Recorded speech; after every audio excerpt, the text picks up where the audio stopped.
Hey guys, my name is Ashley and I'm 29 years old.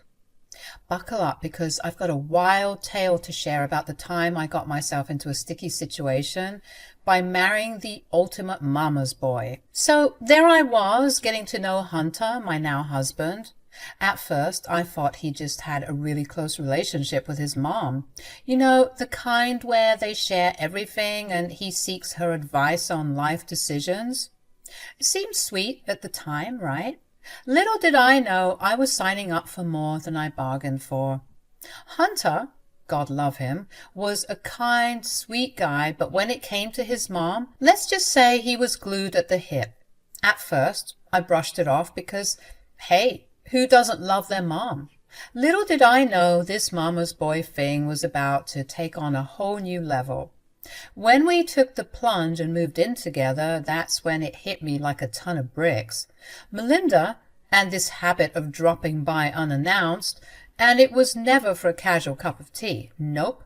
It was to inspect my cooking, criticize my cleaning, and drop not so subtle hints that I wasn't up to par for her precious son.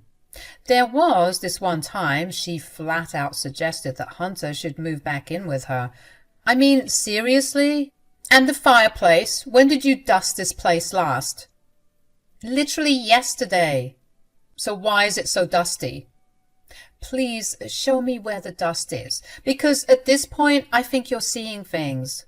Mum, our place is clean. We do a good job. We take turns cleaning, obviously. Ha! How pathetic. If Hunter was with me, I wouldn't let him lift a finger. He's my precious baby angel. How could he do any household chores? Hunter? Seriously?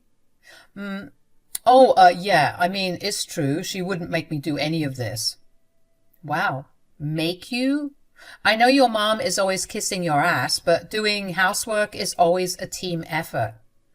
Ugh. Are you going to let her talk to you that way? You know what? You're better off moving back with me. What? She clearly doesn't care about you. You need to come back to me. So after Melinda said that crap about wanting Hunter to move back in with her, I was seriously on the fence about continuing this relationship. I couldn't deal with the mama's boy drama. It was wreaking havoc on my mental health, and I definitely wasn't signing up for that kind of family dynamic. When Hunter proposed the first time, I had to hit the brakes. There were way too many red flags, and we needed to sit down and have a serious talk. He took the rejection like a trooper, and we decided to take a break to figure things out. We promised to reconvene and hash out the details at a later time.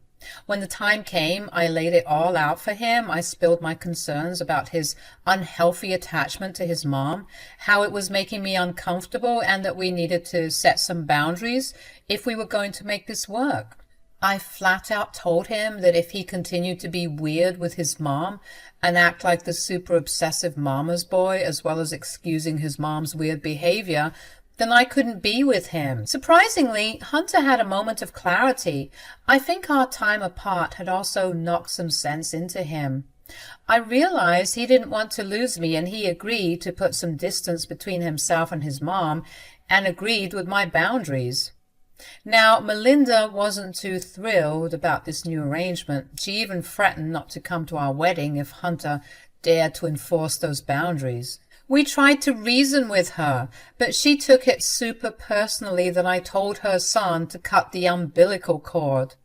The texts I got from her were nasty, wishing all sorts of bad things my way just so she could have her baby back. But I stood my ground. I told her that she should be happy for her son, that he'd found someone to love. Maybe she thought he'd need her forever, but it was time for a reality check. Our wedding day arrived, and surprisingly, Melinda made an appearance, but her body language screamed displeasure. She refused to take pictures, avoided the food, and sat in a corner sulking while everyone else was turning up and celebrating. Frankly, I would have preferred if she hadn't shown up at all with that attitude. Her behavior got on my nerves, and it worried Hunter too. He still cared deeply for his mom, and seeing her like this bothered him. It was understandable. Our wedding might not have been the picture-perfect dream, but it was a good day overall. On our wedding night, Hunter and I had a heart-to-heart about everything. He showed me his genuine concern for his mom, admitting he'd never seen her act this way. It was then I decided I needed to make an effort to mend bridges. Hunter was excited about the idea, hopeful that things would work out. Little did we know what was in store. "Don't worry, everything's going to work out just fine." "Thanks, babe. I'm sure she'll appreciate the effort." "Let's hope so." After a couple of weeks, I decided to reach out to my mother-in-law for a heart-to-heart, and to my surprise, she was somewhat receptive to everything. While she wasn't jumping for joy, she didn't look like she wanted to gouge my eyes out either, so I considered it a win. I told her that I didn't appreciate how possessive she was over her son and how it was affecting our relationship. She seemed to understand where I was coming from when I asked her to put herself in my shoes, and I was so glad at how well she was taking everything. She then told me that for the longest time it was just her and Hunter. Their dad was out of the picture when Hunter turned 5, and so sometimes she doesn't know how to let go when she needs to. I was so happy because we finally seemed to find some middle ground. She promised to try and keep the peace with me, and I promised the same. I appreciated her effort, and for a brief moment I thought we were on the path to a normal relationship. Oh, how wrong I was. Her niceness only lasted about a month. A month! Slowly but surely, she began to be passive-aggressive towards me. She'd invite Hunter out and exclude me, whereas before, she'd happily take both of us to her favorite cafes and restaurants. It was starting to grate on my nerves, so I decided to talk to Hunter about it. "Hunter, I've had it up to here with your mom." "I know. She said that she'd do better, but these things take time." "I know that, but I think it's deliberate. I mean, she was actually being nice for a month, so she can be nice. So why change all of a sudden?" "I don't know. Healing can be a journey with a lot of bumps on the road, you know. Just be a bit more patient with her, please." "Fine. I've been chatting you up to her, you know. I've been telling her about how amazing you are. Don't worry, she's going to come around soon enough. Just wait and see." Just like Hunter told me, I decided to wait it out. I continued to hold up my end of the bargain, always being nice to her and including her in my plans, but it was never reciprocated. By the time Hunter and I were celebrating our 1-year anniversary, I was done trying to appease her. I even warned Hunter not to be surprised if I wasn't happy when she was around. It just felt so unfair, the way she was treating me. Hunter started to notice how bad it was getting, and whenever he clocked Melinda's passive-aggressive comments towards me, he would tell her to stop. She'd get really mad, accusing Hunter of disrespecting her, but he was just sticking up for me. I felt bad for him because I could see how conflicted he was feeling. But I was conflicted too. I just didn't understand why his mother was so obsessed with making me feel like crap. Then the day of our wedding anniversary came, and boy, was that a doozy. You see, Melinda made a huge point to get Hunter a specific present, but she said she couldn't get me anything. This was the last straw, and I was on the verge of fighting her. I started yelling at her, asking her what her problem was and why she hated me so much. This was the last straw, and I was on the verge of fighting her. I started yelling at her, asking her what her problem was and why she hated me so much. Hunter tried to stop me, but it was too late. "What are you talking about? Why are you yelling at me?" "Because you're crazy. Hunter, you need to put a muzzle on your wife before I do." "Everyone, please, let's calm down. How do you only get your son a present, not even a present we can both enjoy, and you forget about me? What is wrong with you?" "I don't owe you anything." "You're just mad because you wish it was you who married your son and not me, huh? You're the one who wished you walked down the aisle. Just because your man left you, it doesn't mean that you can try and steal mine." "Ashley, that's enough." "No, Hunter, I'm sick of this shit. Your mom has been pissing me off and I can't take it anymore. I'm done. I love you, but I can't do this. I grabbed my keys and headed to the car that Hunter and I shared. I was driving aimlessly for a couple of hours, ignoring both Hunter and Melinda's calls. I just needed some time to clear my head. When I finally returned home that night, I found Hunter sitting by the door. He looked like he was crying. I felt so bad, but I needed to do what was right for me. Right when I was about to tell him that we needed to get a divorce, he told me something shocking. Babe, you're home. Oh my God, I was so worried. Please, before you say anything, I need to tell you what I did. I cut my mom out of my life. You what? I cut her out. Right when you left, we got into a really bad fight, and well, I told her that I couldn't be her son anymore. I told her that I choose you. Every single day, I'll choose you. From here on out, she's not going to disrespect you. I swear it on everything. As long as I'm breathing, I'll make sure to protect you from her. I'm so sorry for how much she's hurt you, and I'm sorry for not being a better husband. I want to make things right between us. Please say you'll forgive me. I didn't even know what to say. I was speechless. He started breaking down again, and my heart was melting all over again. Baby, I love you. Thank you so much. I really appreciate all of this. Babe, I swear, she will never bother us again. Please don't let us go. After Hunter's beautiful apology, I decided to stay. I mean, who wouldn't? He seemed to be very serious. I had never met someone willing to cut off their family for me, and I wasn't about to turn this type of love down. It was complete radio silence from Melinda's end, though. Unsurprisingly, she hadn't called or texted or even apologized. She had left the home hours ago, and when I checked, it seemed like she had blocked me, while she was still texting Hunter and begging for his forgiveness. Hunter said he wanted to block her, but I told him not to. For some reason at that moment I was feeling a bit bad for her. She had already lost her son, and I didn't want her to lose complete contact with him. So I told him not to block her. But I wish I told him to, because maybe I wouldn't have ended up in this mess. You see, a month had gone by, and that was the most peaceful month of our marriage. Without Melinda bothering us, Hunter and I were happier than ever. Then all of a sudden I got a call from Melinda. Hunter and I were together in the kitchen when we saw my phone ring.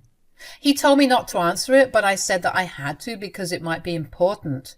Even though Hunter hadn't blocked his mom, he was definitely ignoring her calls and texts. I assumed that it had to be something serious if she had to call me.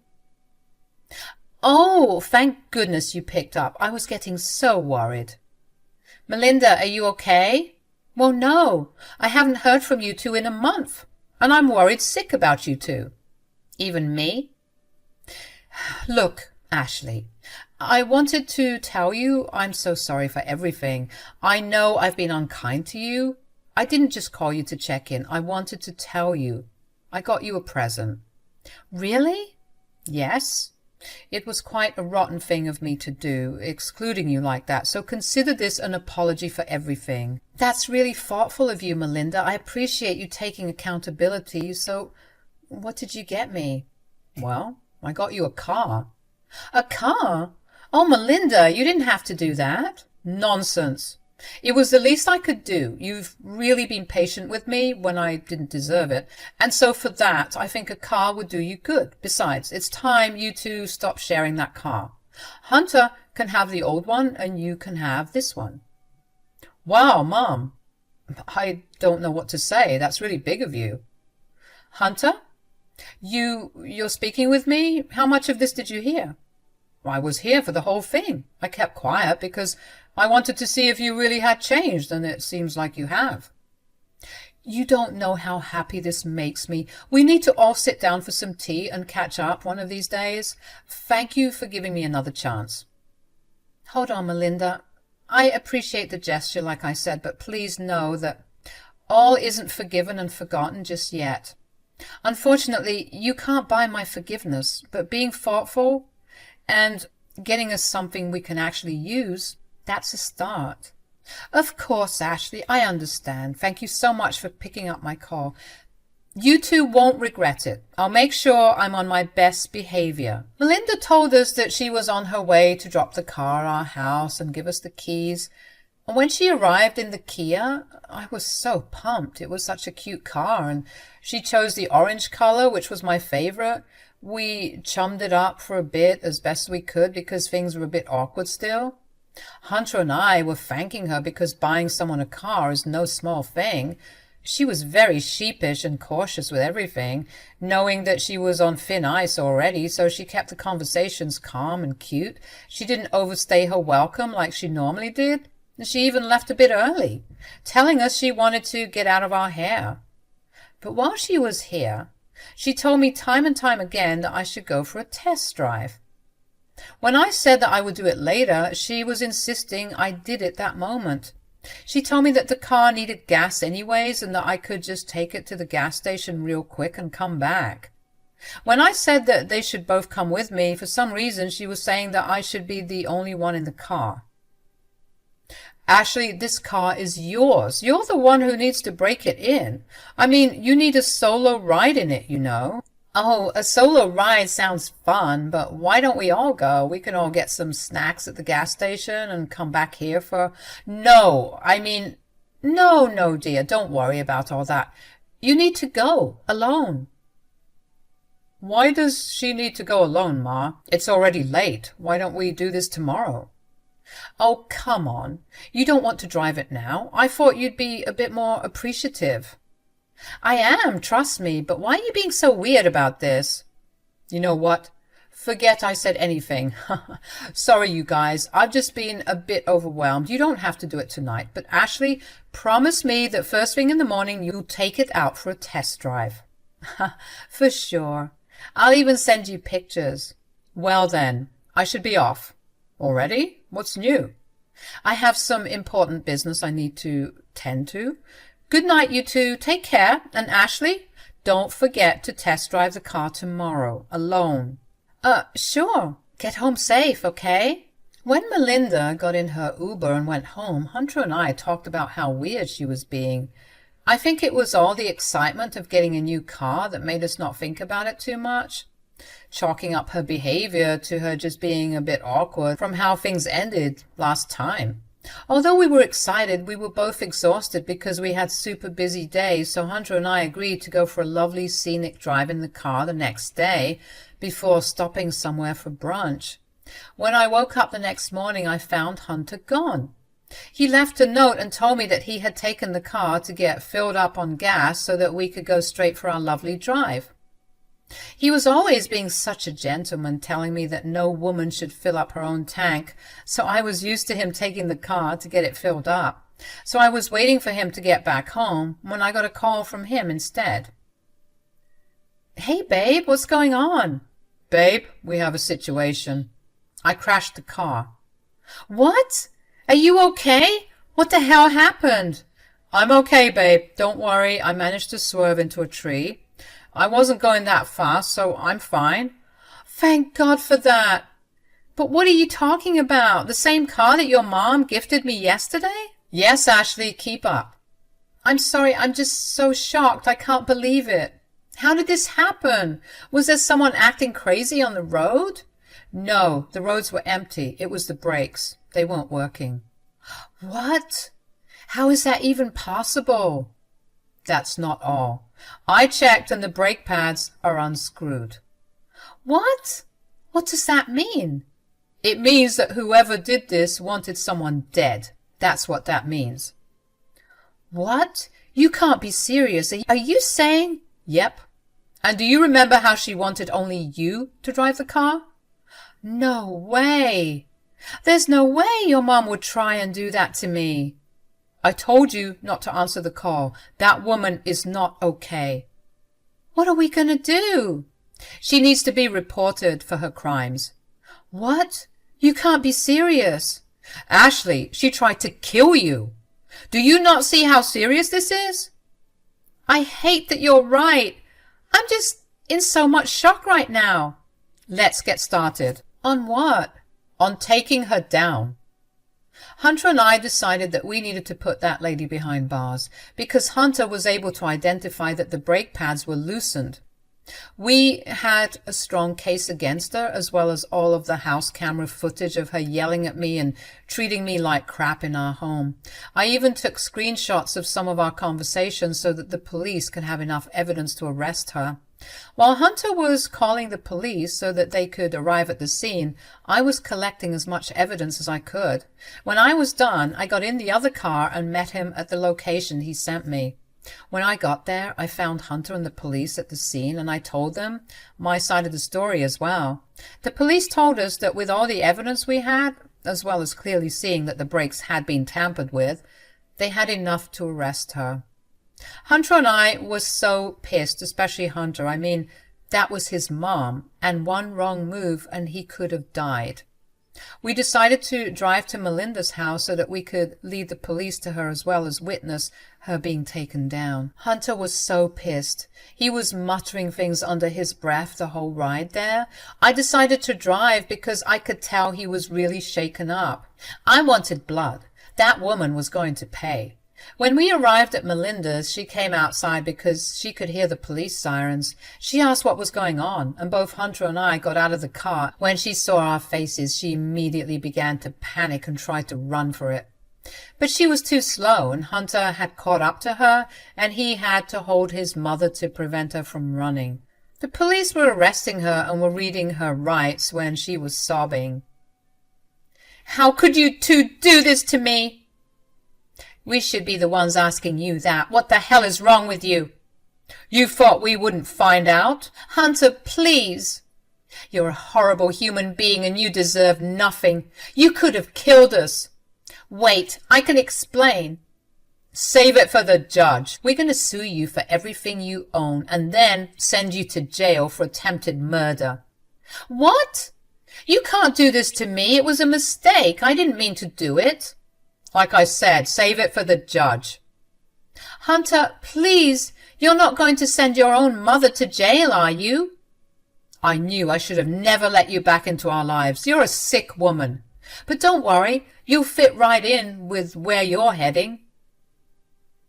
I couldn't believe that my mother-in-law was really willing to kill me, all because I told her to stop acting weird with her son. She seriously needed some help.